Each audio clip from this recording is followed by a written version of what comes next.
गौ माता की जय। भारत माता की जय। हमारे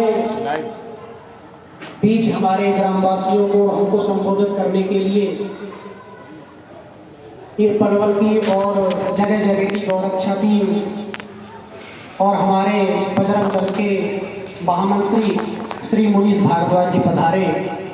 इनका बहुत बहुत स्वागत है, बहुत बहुत अभिनंदन है हमारे गांव बस्ती की तरफ से।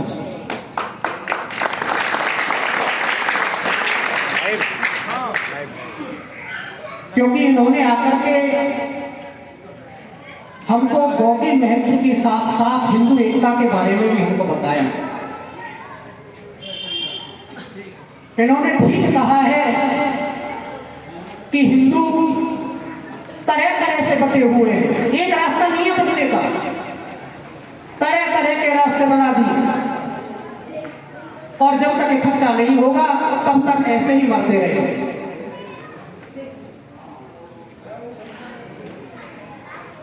क्योंकि बजरंग दल हिंदू एकता के साथ साथ गौ माता की रक्षा का भी कार्य करता है और सबसे आगे रहता है इस कार्य में। तो मैं धन्यवाद करने के साथ साथ कुछ बातें आप सभी के सामने कहना चाहता हूं। बहुत समय आपका नहीं लूंगा, बहुत थोड़े ही समय में मैं कुछ ना कुछ कहना चाहता हूं। ये गौ माता हमारी साधारण नहीं है, ये धर्म की रक्षा करने वाली है।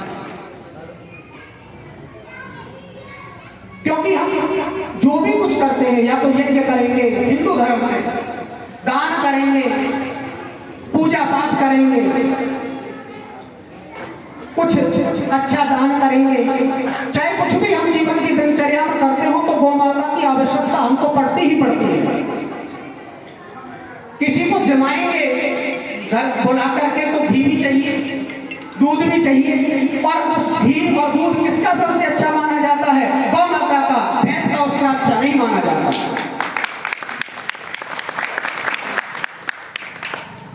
और हमारी तो बात क्या है, स्वयं भगवान इस धरती पर गौ माता की रक्षा करने के लिए बार बार आते हैं, धर्म की रक्षा करने के लिए बार बार आते हैं। और धर्म की रक्षा क्या है इस समय?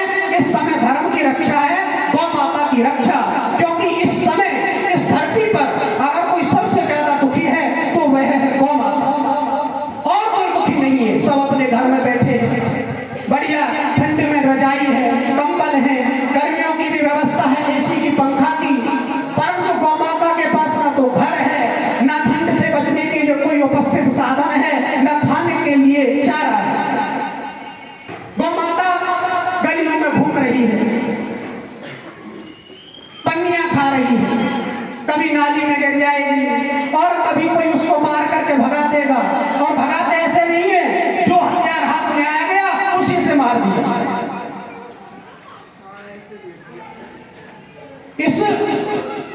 इस तरह से अगर गौ माता की सुरक्षा नहीं होगी और गौवंश अगर खत्म हो गया तो आप सबको और हम सबको रोना पड़ेगा। क्योंकि देसी गौवंश इस समय समाप्त होने की कगार पर है। इसके लिए हमको भी कुछ ना कुछ करना पड़ेगा और शुरुआत हमको अपने गांव से ही करनी पड़ेगी। इसीलिए ये मुनीष भारद्वाज जी हमारे यहाँ पधारे हैं और इनके सहयोगी और ये सभी बजरंग दल वाले, सभी गौसेवक यहाँ पर पधारे। उसके लिए हमको कुछ ना कुछ तो करना पड़ेगा और शुरुआत गांव से करें तो कितना अच्छा रहेगा। और कुछ करना नहीं है, बस थोड़ी थोड़ी सावधानियां बरतनी है। सबसे पहले हमको गौ माता की सुरक्षा करनी पड़ेगी। तो कहीं भी कोई कसाई दिखाई दे उसी समय उसकी वीडियो बना ले, उसकी और भी कुछ ना कर सके उसकी वीडियो बनाएं, उसका ध्यान रखें, प्रशासन को सौंप दें। वो पकड़ा जाएगा, जेल हो जाएगी, दोबारा हिम्मत ही नहीं करेगा। पर हम क्या करते हैं, कसाईयों को अपने घर में, अपने गांव में घूमने देते हैं और पकड़ करके कोई गौ को ले भी जा रहा है तो रोक करके पूछते नहीं, भैया लेकर के कहां जा रहा है। और आपको विश्वास नहीं है तो आप किसी गाय को चले जाओ, कोई पूछने वाला नहीं है पूरे गांव में। इसलिए हमको शुरुआत करनी पड़ेगी। कहीं गौवंश दुखी दिखाई दे, कोई चोटिल दिखाई दे, तो हम सभी उसका उपचार कर सकते हैं। हम अपनी घर में और पशुओं को नहीं करते तो उनका भी कर सकते हैं। इस तरह से हमको प्रयास करना पड़ेगा। कुछ लोग गायों को छोड़ देते हैं बाहर, और कुछ लोग गायों को रखते ही नहीं। क्यों?